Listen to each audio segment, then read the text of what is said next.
you are ready to sign up for something, fill it out and drop it in the offering baskets that are by the two exits of the auditorium. But start thinking, how can you be a part of the Bible seminar meetings that we'll be presenting? For those of you, by the way, who have not gone through this type of what we call evangelistic meetings or Bible seminar, just in case some of you are not familiar with it, what this is about, I believe this time there will be 20 presentations, 18 to 20 presentations, when every night a different fundamental or basic Bible teaching is presented to the audience. It's a good time to invite friends who might want to know about the Bible. There will be no pressure for them to make a decision or do anything, to get baptized, but they'll be given opportunities throughout the meetings to make a decision in their heart. Do they find what they're hearing to be true to the Bible, and do they want to start applying it in their life? It's a great time to invite people who are not very familiar with the Bible, the basic teachings of the Bible, the plan of salvation in Jesus, to come. And also, it's a great opportunity for some of them who have not made a decision to follow Jesus to have an opportunity to do so. Again, without any pressure, it is a great time to invite people, friends that you have, that you've been working with, to hear about the great news of Jesus. Also, we are going to be starting home groups where we are going to go through a similar, except between 6 to 8 studies, where we can have a discussion type format, group studies. There will be based on a video series, and we want to remind you, if you are willing to open your home for a group like that, or to lead a group like that, to facilitate the discussion, please talk to me or just write to connect@crosswalkfellowship.net, and all that information is in your bulletin. Now we have a quick announcement, I guess, and promotion for Summer Kickoff, our largest outreach event that we do throughout the year. It's been our kind of custom event. So we'll ask Crystal to tell us more about it. Thank you. Good morning, church. So as Pastor Boyan mentioned, wow, it's bright up here. Summer Kickoff is our largest annual community outreach event for the church. And who knows which date it's on this year? June 5th is correct. And before June 5th, there is a lot of work that goes into making this event happen on June 5th. And we've been doing a lot of that. The fundraising team has been really blessed by God. Julie O'Quinn has been working hard, and one of the things we do is reach out to the local businesses and vendors so that they will support the event, and we allow them to expose their brand and their business to the people who attend. And this year, so far, we have gotten more than 17 interested and signed up vendors. That is the most we've had so far. And this is our 6th year in doing it. And some of those vendors include the Frisco Fire Department. They will have their truck there teaching the children about safety. And there's another huge gaming truck that's going to be there this year. We're also looking into things for the older children. How can you help? You can help in 3 ways. One is you can help volunteer to serve at one of the booths at the day of the event. And I don't know if Krista's here today. Okay. Krista Barker with her hands up over there. You will be hearing from Krista, or contact Krista if you're interested in working at one of the booths on June 5th. Another way that you can serve is to pray for the event. One of the ways I believe that God has really been able to bless us is that we've been able to get all of the vendors is because God has been blessing us, and he's been blessing us through prayer. Because we present this to him and we say, we're giving this to you, God. This is your event. And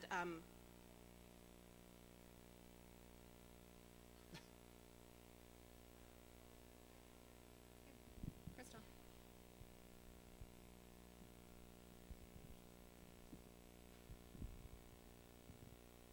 So Katie, over here with her hands raised, every week we have a phone-in Bible study. Wednesday is it 8 o'clock? 7 o'clock on Wednesdays. Contact Katie for the number, but also check your bulletin. We'll be putting the dial-in number in the bulletin. There is nothing that we cannot do if we present it to God through prayer. Thank you. It's a prayer group. Call in 7 o'clock Wednesdays, led by Katie. The final way that you can help is make a donation. There are so many things that we get, and we give this away to the community for free. Attendance is free, the games are free, the food is free, the prizes are free. And while we reach out to the businesses for them to sponsor, we can always use additional funds. So if you're interested in supporting us in this way, you can put it in your Tide envelope and mark it Summer Kickoff. I look forward to seeing each and every one of you there this year.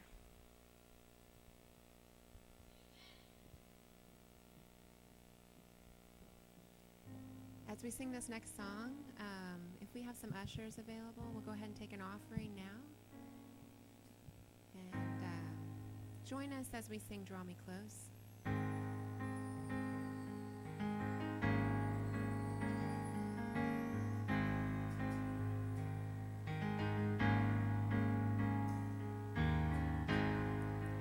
Draw me close to you.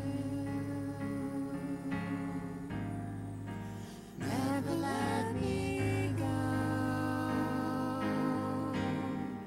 I lay it all down again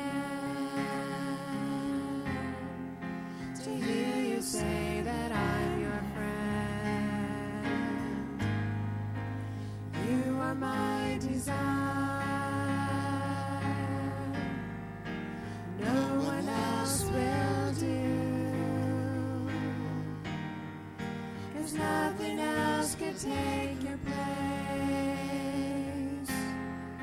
To feel the warmth of your embrace. Help me find the way.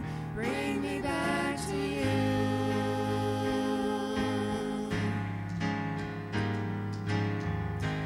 You're all I want. You're all I've ever needed. You're all I want. Help me know you are near.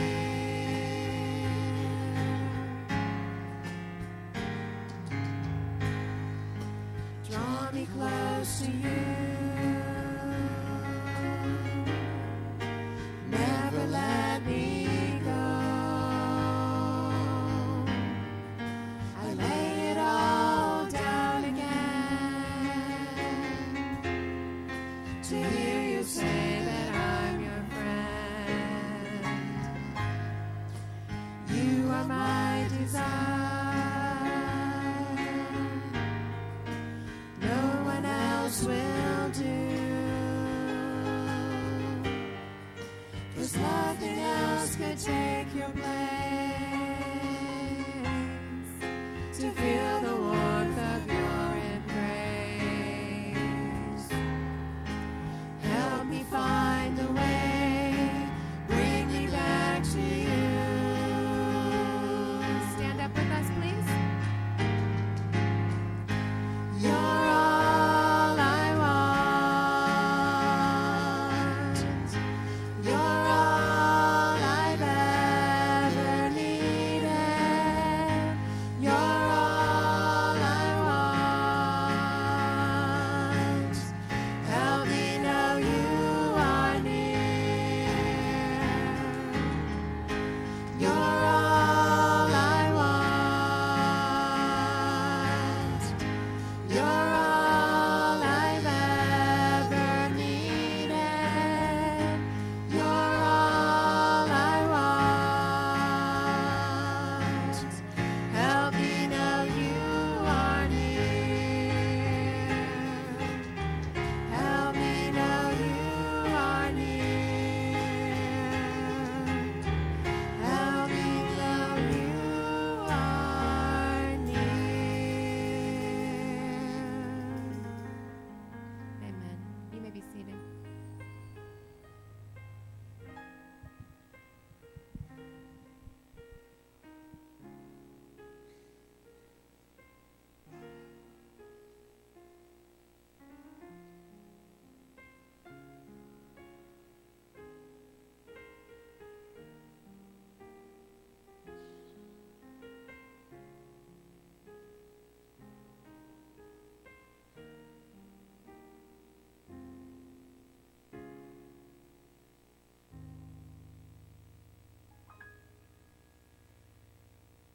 We have been talking since the beginning of the school year about ways to stay, the beginning of the school year, the beginning of the year.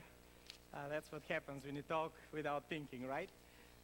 We have been talking since the beginning of this year about connecting with God. We spent a little bit of time to talk about how we connect with God through studying the Bible. And by the way, today we're going to have the seminar that we talked about. For those of you who want to learn how to learn to dig deeper into the biblical text rather than just having a devotional reading of it. It will be right after the fellowship meal, which you are all invited to, and probably about 2 o'clock to 3:30. We're going to have it right here in this auditorium.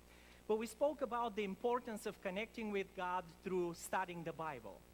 This month, in the month of March, we're going to move to the next way that we communicate with God, and that is through prayer.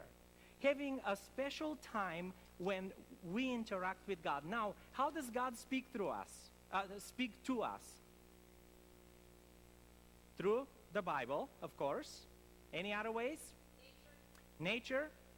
Through His Spirit, He impresses us sometimes, right? Any other ways? Other people, right? Now, how do we speak to God?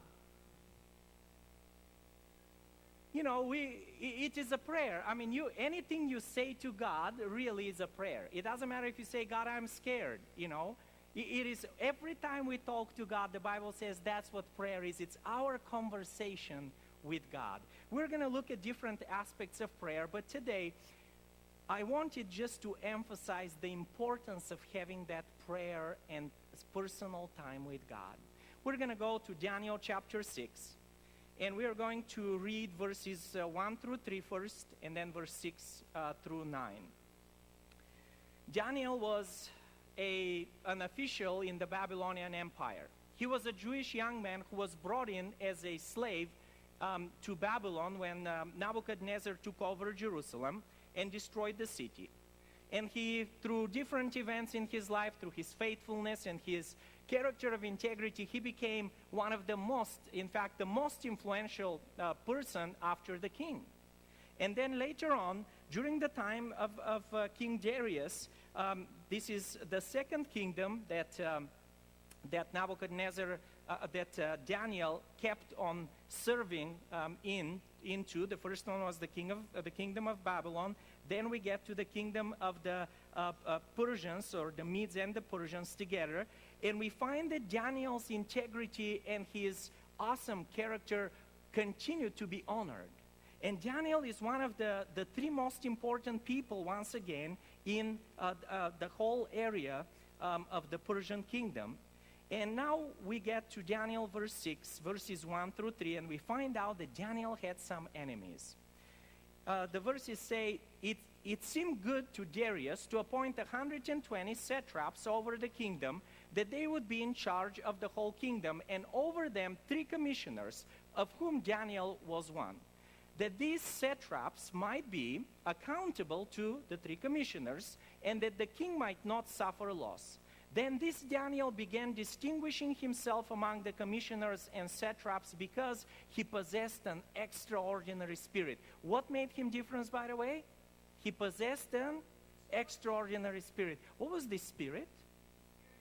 The Spirit of God. We find this earlier in Daniel, and we're going to go and look at that very quickly. But here, the king planned to appoint Daniel over the entire kingdom, not just be one of these 3, but Daniel distinguished himself with that special spirit, the presence of God in his life so much that the king finally said, I better appoint this guy to be over everyone. You've watched the presidential elections, right? What happens when any candidate starts like pushing ahead of the other ones? Okay, you start trying to get them down, right? To show that you are better than them. Nothing worse or good, nothing bad or good about that. That's not the point, because that's the way the game works in secular life. I need to show that I'm better than you, so people will make me in charge rather than you. And, we all believe and hope that this is done with better motives, even though sometimes it doesn't seem that way, right? So it wasn't any different in the kingdom of Babylon. Here is Daniel getting ready to be promoted because he obviously showed the qualities of a leader that the king was looking at, and the spiritual side and the integrity of character. But now everyone was jealous, and we continue to read in verses 6 through 9. Verses 6 through 9. So the administrators and the satraps, the commissioners and satraps came into an agreement to the king and spoke to him as follows. By the way, the previous verses tell us that they actually talked together, and they came up with this great plan. And so they come to the king and say, King Darius, live forever. It was a very common expression, a way to make the king feel great, that you are honoring him, that you are respecting him, that he is the ruler. All the commissioners of the kingdom, the guy said, the prefects and the satraps, the high officials and the governors have consulted together that the king should establish a statute and enforce an injunction that anyone who makes a petition to any god or man besides you, O king, for 30 days shall be cast into the lion's den. Now, O king, establish the injunction and sign the document. They had already prepared this document, so that it may not be changed according to the law of the Medes and the Persians, which may not be revoked. See, these guys were very smart, very clever. They knew, number one, that the only way to get Daniel, the previous verses in the chapter tell us, there was no other way to catch him in anything he's doing wrong except that he prays to his God. So somehow they had to make what Daniel did, what the custom of Daniel was for his lifestyle, contradict the laws of the land. And they came up with this plan, and they presented to the king, and the king felt so good. How would you feel if everyone was supposed to honor you? Well, for us, it's a bit different. We live in a different society, but at that time, to be the king of the greatest empire in the world and have these guys come to you and say, hey, let everyone pray to you, was not uncommon. Do you remember Nebuchadnezzar, who didn't like Daniel's dream?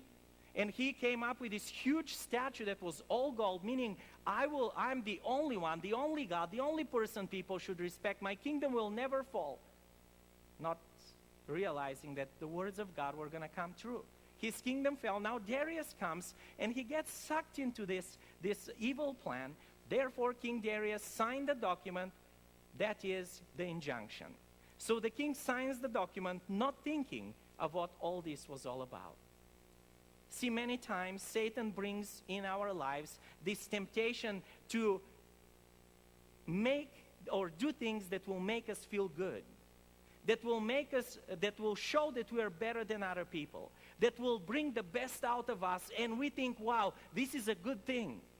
What he doesn't tell us is that he does all that so he can take us down afterwards.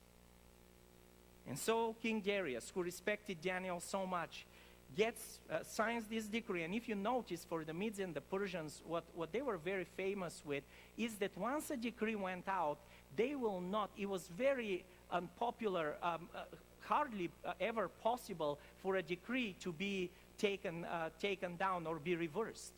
Which meant is, we've thought through this, we stick to what we say, and it was a sign of weakness if they would reverse a decree. And so we find in the next verse, verse 11,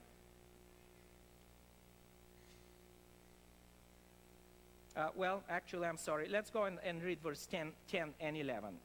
We find out now what happens to Daniel.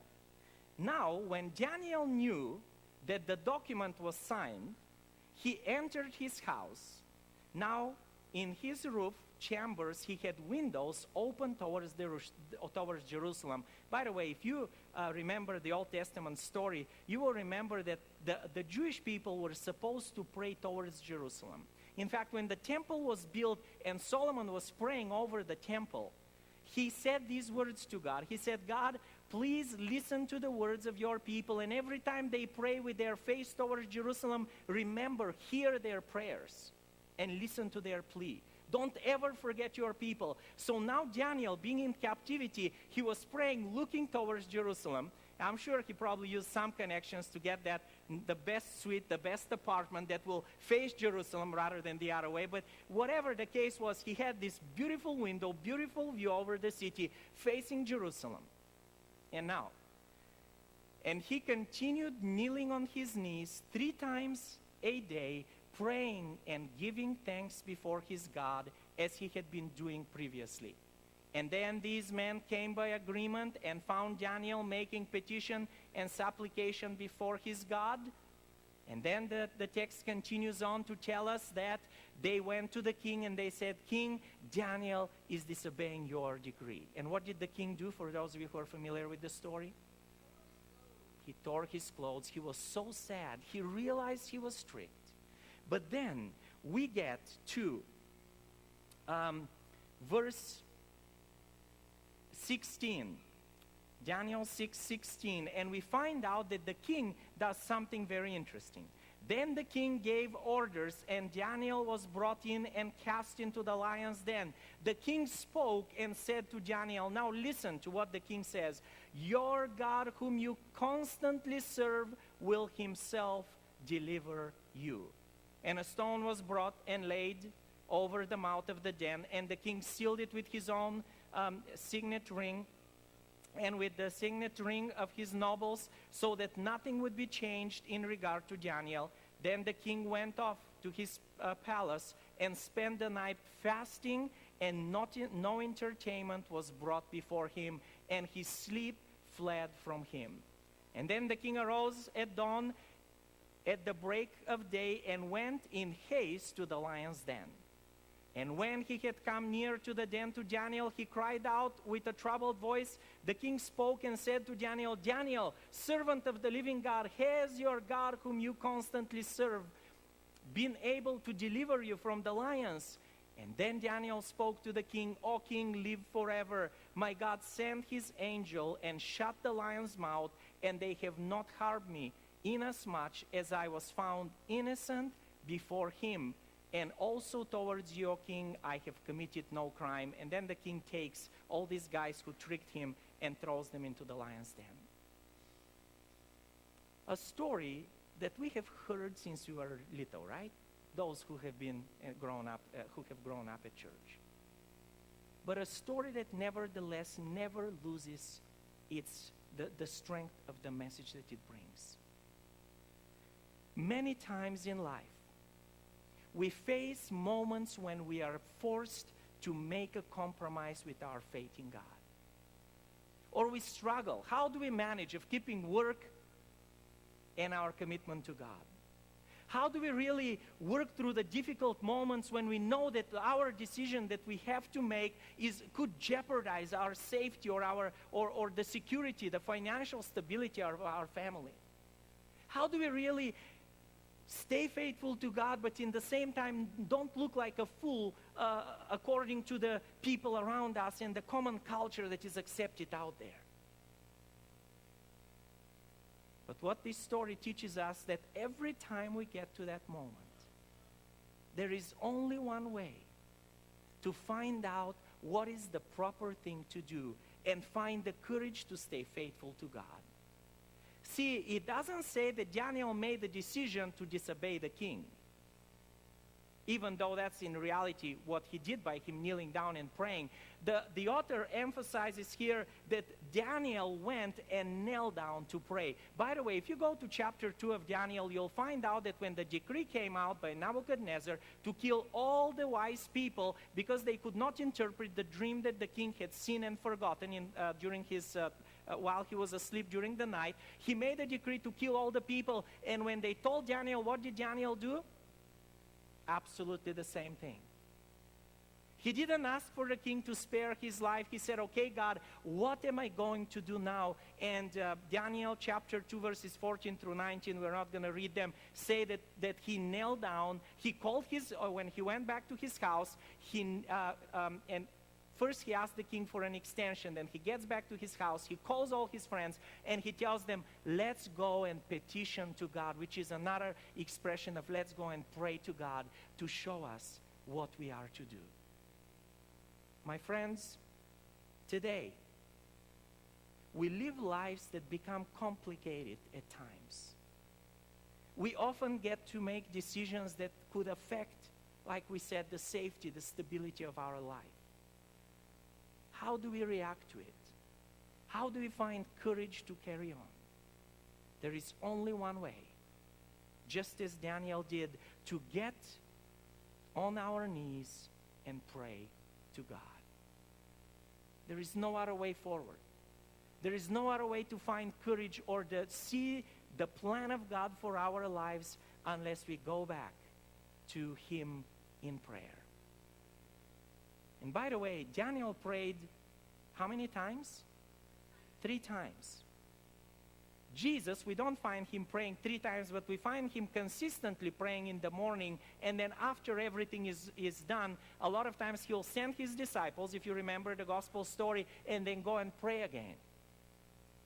This thing was not something new. If we go quickly to Exodus chapter 29, verses 38 and 39, we find out that when God was establishing all the services in the Old Testament in his tabernacle, or his little portable temple, if you want to call it, with the Hebrew sanctuary, God gave these instructions to all the people of Israel. Now this is what you shall offer on the altar. 2 one-year-old lambs each day continuously. The one lamb you shall offer in the morning, and the other lamb you shall offer at twilight or in the evening. We find out that God directed the Israelites to come and sacrifice an animal first every time there is a sin in their lives, right? But besides that, he tells them these words. By the way, outside of your sins, the offering you bring, I want you to do this. Every morning and every evening, you are going to have this special sacrifice of 2 lambs. Which really was a way of God saying, I want you to connect with me in the morning, and I want you to finish the day with me in the evening. Because I will be with you. I will be guiding you. This will be a reminder for you that I'm the one who will show you the way, who will reveal my plans for you, and who will take care of you no matter what. So here is the question for us today. As we celebrate this communion service, as we remember how much God loved us to give His own Son to die for us, do we also long to spend time with Him and know what His plan is for every day of our existence? See, I know that God loves me very much, just like I love my kids. But see, my goal for my kids is not just to spend a nice and fun day with them today, right? Those of you who have kids, you have plans for your kids. Everything that you do in their lives, you do it to help them grow for the future that is awaiting them. God is saying, my plan for you is not just for today. I have greater plans for you. Jeremiah 29:11 says, I have plans to prosper you and not to harm you. Just like Jesus said in Matthew 6:33, seek first the kingdom of God first, and don't think about tomorrow. I will take care of it, but I have plans for you. Do you want to know what they are, God says? Then come to me daily. And we find that all the great people in the Bible, including Jesus himself, will go to ask of his Father what his plan is for him or her every single day in prayer, just like Daniel did. What do you do when challenges come? When is your time with God? Do you begin the day talking to him? And do you finish the day thanking him for his guidance and asking for his protection? Not too long ago, I heard this awesome story of a gentleman who lived in Chicago. And one of the pastors there, he's a very famous speaker, Bill Hybels, shares that story. I want us to see that, and I want you to think about. what made the difference in the life of this gentleman that he's going to be talking about? And what do you do to stay connected to God in order to know what God's plan is for your life and live a life with hope? Let's roll the video. An advertising executive came down to talk to me after a service, and he had just become a Christian. I had baptized him at the church, and he said, I just can't make time for a meeting with God. He said, you have no idea what it's like to commute downtown every day, and you live in a different world. I just can't fit that kind of thing into my life. And I remember looking at this young guy, hard-charging young guy, and I said, here's my experience, and I'm not, I'm only like 24 years old, so there it is. I said, I've always been able to make time for stuff I value. Just how my life works. If I value something, I'll make time to experience it. If I don't, I won't. And I'm making time for a meeting with God in my life. You do it any way you want. And he wasn't too happy with me that day, I don't think, and I didn't see him for a while. And then afterwards, I saw him many months later, and when he came down to talk to me, his countenance was different. He felt different. His conversation was different. And he invited Lynn and me, he and his wife invited Lynn and me to go over to their house for dinner. So we accepted. He lived right in the area, and so we go over to their house, and as we're kind of just having some appetizers beforehand, he takes me over to a rocking chair. And he says, you know how you challenged me to have a meeting with God and to make the time? He said, I love rocking chairs, so I bought a good one. And you said that maybe if you're going to make this repeatable and enjoyable, you should look at some scene or vista that you enjoy looking at. And he said, I've got a little backyard here, and I love looking over the backyard. So he said, I just bought this chair, and I put it at my favorite window where I can overlook the backyard. And he said, I got up a half hour earlier, 15, 20 minutes, half hour earlier each day, the last several months. I sit in the chair, I have a cup of coffee, and he goes, I read God's word. I try to make sense of it. I ask him to speak to me by his word. Then I meditate on it, reflect it, apply it to my life. Then he said, I write some thoughts down in a journal, and I pray. I pray that I will be more aware of his presence in my life. And I said, how's that going for you? And his wife jumped in and said, I'll tell you how it's going for him. He's a changed guy. What happens to him when he sits in that chair has changed him. He's more centered. He's a more gentle and loving man in our marriage and to our children. I was very impressed with this, that he could show me his chair, that he had taken the time, that he had fashioned a meeting with God that he looked forward to, because he liked the chair, he liked the view, he liked the coffee, he was a morning guy, and he fell into this pattern.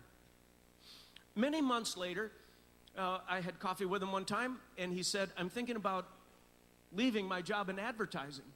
He said, I think I'm done with that.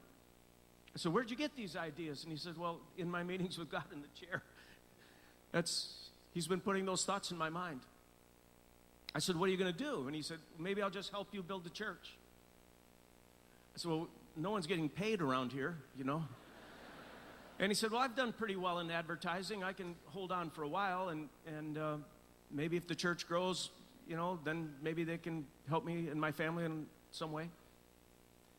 And I said, well, you better go back to that chair and see if God's really in this, because I don't want to take responsibility for your life and all this. And he said, okay, I will, and came back about a month later, and he said, you know, I gave notice at work, and if it's all the same to you, I'm just going to help you start building the church. You pay me what you can, but it's not a concern of mine. And this guy joined our staff, and I'm telling you, he was a hardworking, energized, joyful, industrious individual that really, really helped our church and was on our staff for many, many years. One of the best staff members in the early days of the church. Then one day he comes into my office, and he said, you know, I still do that meeting with God in that chair, that rocking chair. And he said, God's been stirring in my life, in my meetings with God. And he said, a friend of mine's starting a brand new church in Colorado. And I think I'm going to pack my family up and move to Colorado. I said, can they support you? He said, no, I'm going to have to go back into the marketplace and make some money because they can't afford anything. And I said, are you ready to do that? And he said, you know, every morning I talk to God about it. And he said, I'm really fired up about it. So we said goodbye to him, and he packed his family up, and he went out, and he went back into advertising, made a lot of money, and gave most of it to the startup church. And it became a fantastic church. And then in that same chair that he moved out to Colorado, sitting at a window in the morning like he had done for many, many years now, he processed a bad medical report he got from the doctor that cancer had come his way. And he kept working, and he kept supporting that church, and he got sicker and sicker. It was a very fast-spreading kind of cancer. And then he was hospitalized, and one of the great losses he felt when he was in the hospital is that he didn't have his chair. And he died quite soon thereafter, and I did his funeral in Colorado. And I was talking to his widow, his wife, at the funeral reception afterwards. I said, that was something about that chair, wasn't it? She said, his whole life changed in that chair. I said, what are you going to do with the chair? And she said, we are going to pass that chair on to our children and on to our grandchildren in the hopes that someone would sit in it like Tom did and have their life transformed. Simple question, gang. Where's your chair? Where do you meet with God? An advertising executive. So, where is your chair? Where do you meet with God? As Jesus left this earth and he ascended to heaven, he said these words, Matthew 28, 18 through 20. And Jesus came and said to them, all authority in heaven and on earth has been given to me. Go therefore and make disciples of all nations, baptizing them in the name of the Father and the Son and the Holy Spirit, teaching them to observe all that I have commanded you. And behold, I am with you always until the end of the age. As Jesus was leaving this earth, he said, I will be with you. I have plans for you. I want to hang out with you, but you got to take the time every day. Just like Daniel did, just like God commanded the Israelites to do. So when is your time with God? God promised that he will be with us, that he'll never leave us nor forsake us. And so today, as we celebrate this communion service, we're remembering that promise, that God longs to be with you and me if we take the time. And I'm glad that you took the time to be here today. So what we do usually as we celebrate the communion service, we try to think back about how the disciples and Jesus celebrated that moment, because communion, the Bible tells us, is a remembrance of what Jesus did for us. And so to remember that, we have a practice here at Crosswalk that I want to invite you to participate in before we move into taking the emblems, the communion service of bread and the wine. The disciples and Jesus took time, John tells us, to wash their feet, which was a custom of expressing either humility or honor. Those of you, again, familiar with the Bible know that there were two occasions when usually feet washing would happen in the time of Jesus. One of those occasions was when you wanted to tell the guests that they were special. And, if someone very important came to your home, you will wash their feet yourself. And the other time when feet will be washed happened when, a guest came, or just the owner of the house came back, and the servant will come, and the lowest of servants will come and wash everybody's feet just because they walked on dusty roads. Either way, it was an expression of honor and humility. Honor because you're saying, hey, you're greater than me, I want to wash your feet. Or humility because that servant, lowest of lowest servants of the house will come and wash their master's feet. Jesus took that illustration and told to his disciples, as you remember at the time of the Lord's Supper, I want to do that to you because I want you to realize that every one of us is to be a servant, including me. Jesus lived his life as a servant. And so we've made this a custom before we partake of the communion service to actually experience that. I know we don't have to wash our feet today. We don't walk the same dusty roads, but just to bring our thoughts and memories back to that moment of what Jesus and the disciples did. So here is what we have done. And there are rooms set up here for those of you who want to just experience that. You can take your spouse. There is a family room in outside and to the right in that hallway. There is a room for guys. Also to the hallway to the right when you exit the auditorium, and there is another room for ladies in the left hallway as you walk outside of this auditorium.